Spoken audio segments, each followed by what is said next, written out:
Hello friends, ఈరోజు ఈ వీడియోలో మనం ర్యామ్ అంటే ఏంటి, ర్యామ్ ఎలా పనిచేస్తుంది, ర్యామ్ యొక్క ఇంపార్టెన్స్ ఏంటి, ర్యామ్లో ఎన్ని రకాలు ఉన్నాయి, మన ల్యాప్టాప్లోని ఎంత జీబీ ఆఫ్ ర్యామ్ ఉండాలి, దాంతోపాటుగా ర్యామ్ అండ్ స్టోరేజ్లో ఉన్నటువంటి డిఫరెన్స్ ఏంటి అనేది ఈ వీడియోలో క్లియర్గా తెలుసుకునే ప్రయత్నం చేద్దాం. ఇది కంప్లీట్గా బిగినర్ టెక్ వీడియో. సో ఎవరైతే కొత్త వాళ్ళు ఉంటారో కదా వాళ్ళకైతే ఈ వీడియో యూస్ఫుల్ అయితే అవుతుంది. నా కమింగ్ టు ద టాపిక్, మనం ర్యామ్ గురించి తెలుసుకుంటే కనుక ర్యామ్ అనగా ర్యాండమ్ యాక్సెస్ మెమరీ. ఇది ఒక రకమైనటువంటి టెంపరీ మనీ. మన పీసీలోని ఏవైతే ప్రోగ్రామ్స్ రన్ అవుతుంటాయి కదా ఇవన్నీ కూడా మీకు ర్యామ్ త్రూ రన్ అవుతూ ఉంటాయి. సో మీకు రియల్ టైమ్ ఎగ్జాంపుల్ చెప్పాలి అంటే, మన క్లాస్ రూమ్లో బ్లాక్ బోర్డ్ ఉంటుంది కదా, మన టీచర్ ఎలాగైతే అవసరానికి అనుకూలంగా బ్లాక్ బోర్డ్లో సబ్జెక్ట్ని రాసి వన్స్ కంప్లీట్ అయిపోయిన తర్వాత దాన్ని ఎలా అయితే ఎరేజ్ చేస్తారో, అలాగే మనకి ర్యామ్ కూడా అవసరానికి సబ్జెక్ట్ని చూపించి వన్స్ మన పీసీ షట్ డౌన్ అయిపోయిన తర్వాత అక్కడ ఉన్నటువంటి డేటా అనేది మొత్తం ఎరేజ్ అయితే అయిపోతుంది. ర్యామ్ ఎలా పనిచేస్తుంది అంటే, మీరు ఒకేసారి మల్టిపుల్ టాస్క్ మీరు చేయాలనుకుంటే కనుక ర్యామ్ అనేది ఒక బెస్ట్ ఆప్షన్ అయితే అవుతుంది. ఫర్ ఎగ్జాంపుల్, మీరు Google chrome, YouTube, MS word లాంటి 3 డిఫరెంట్ సాఫ్ట్వేర్స్ని మీరు ఒకేసారి యూజ్ చేస్తున్నారు అనుకోండి, అవన్నీ కూడా మీకు ర్యామ్ త్రూ అనేవి రన్ అయితే అవుతాయి. వాటిలో ఉన్నటువంటి డేటా అనేది ర్యామ్లో మీకు స్టోర్ అవడం అయితే జరుగుతుంది.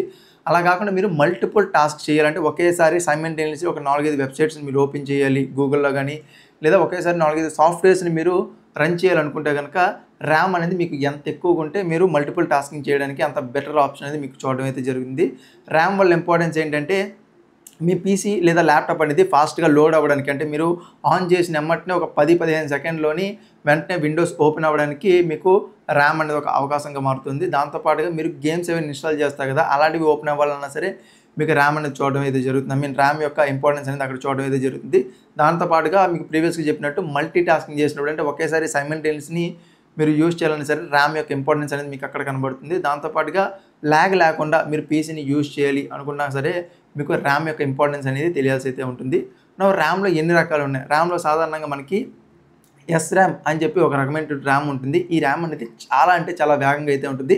ఇది ఎక్కడ ఉంటుందంటే, మన క్యాషే మెమరీ అని చెప్పి మన సిపియూలో చూడడం జరుగుతుంది కదా, క్యాషే అని చెప్పి ఆ మెమరీలో మనకి ఈ SRAM అనే మెమరీ అయితే ఉంటుంది. దీని తర్వాత మనకి DRAM అని చెప్పి సెకండ్ మెమరీ ఉంటుంది, DDR అని చెప్పి. సో DDRలో మనకి వెర్షన్స్ ఉంటాయి, DDR 1, 2, 3.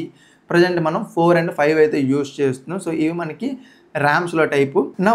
మన ల్యాప్టాప్లోకి ఎంత జీబీ ఆఫ్ ర్యామ్ కావాలి అని మనం మాట్లాడుకుంటే కనుక, మీరు బేసిక్ వెబ్ బ్రౌజింగ్ చేస్తున్నారు, వీడియోస్ చూస్తున్నారు, ఎంఎస్ ఆఫీస్ లాంటి సింపుల్ సాఫ్ట్వేర్స్ మీరు యూజ్ చేస్తున్నారు అనుకోండి, 4 GB ఆఫ్ ర్యామ్ అనేది మీకు సరిపోతుంది.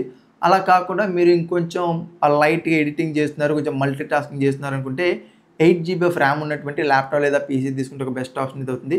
అలా కాకుండా మీరు కొంచెం గేమ్స్ ఆడుతున్నారు లేదా వీడియో ఎడిటింగ్ కొంచెం హెవీగా చేస్తున్నారు అనుకున్న వాళ్ళకి 16 GB అనేది ఒక బెస్ట్ ఆప్షన్ అయితే అవుతుంది. దాని కాకుండా కొంచెం మీరు వర్క్ స్టేషన్ లాంటి మంచి పెద్ద గేమింగ్ పీసీ బిల్డ్ లేదా పెద్ద పెద్ద పీసీ బిల్డ్ చేస్తారు కదా, అలాంటి టైంలో మీకు 32 GB ఆఫ్ ర్యామ్ అనేది మీకు చూడడం అయితే జరుగుతుంది. సో మీ అవసరానికి అనుకూలంగా ర్యామ్ అనేది మీరు చూసుకోవాల్సి అయితే ఉంటుంది.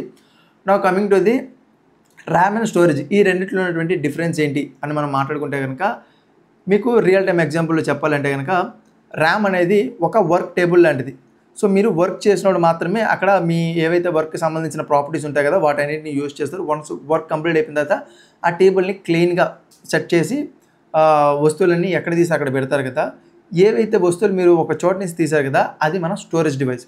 స్టోరేజ్ డివైస్ని మన రియల్ లైఫ్లో షెల్ఫ్గా అయితే భావించవచ్చు. సో షెల్ఫ్లు ఎలాగైతే అన్ని రకాల వస్తువుల్ని దాంట్లో స్టోర్ చేస్తూ ఉంటాము, మనకు అవసరం అనుకున్నప్పుడు షెల్ఫ్ నుంచి టేబుల్ మీదకి తీసుకొని మనం యూజ్ చేసి వన్స్ కంప్లీట్ అయిపోయిన తర్వాత మళ్ళీ తీసుకెళ్ళి ఎలా అయితే షెల్ఫ్లో పెడతామో, ర్యామ్ అండ్ స్టోరేజ్ కూడా అలాగే. స్టోరేజ్ అనేది దాని దగ్గర డేటా అయితే స్టోర్ చేసుకుంటుంది. ర్యామ్ అనేది ఆ స్టోరేజ్ దగ్గర నుంచి డేటా అనేది తీసుకొని దానికి అనుకూలంగా యూజ్ చేసి వన్స్ కంప్లీట్ అయిపోయిన తర్వాత మళ్ళీ యథావిధిగా షెల్ఫ్లోకి డేటా వెళ్ళిపోతుంది. ఇక్కడ మనకి ర్యామ్ నుంచి డేటా అనేది ఎరేజ్ అయితే అయిపోతుంది మన పీసీ షట్ డౌన్ అయిపోయిన తర్వాత. సో ఇది ర్యామ్కి సంబంధించి వివరాలు. సో మీ ల్యాప్టాప్లోని మీరు ఎంత ర్యామ్ యూజ్ చేస్తున్నారు, ఎంత జీబీ ఆఫ్ ర్యామ్ యూజ్ చేస్తున్నారు అనేది అయితే కింద కమెంట్ సెక్షన్లో కమెంట్ చేయండి. అండ్ ఇలాంటి బిగినర్ టెక్ వీడియోస్ కోసం మన ఛానల్ని సబ్స్క్రైబ్ చేసుకోండి. ఈ వీడియో నచ్చితే లైక్ చేసి మీ ఫ్రెండ్స్తో షేర్ చేయండి. నేను మీకు మరొక ఇంట్రెస్టింగ్ వీడియోతో మీ ముందుంటా. అంతవరకు సైనింగ్ అప్, బాయ్.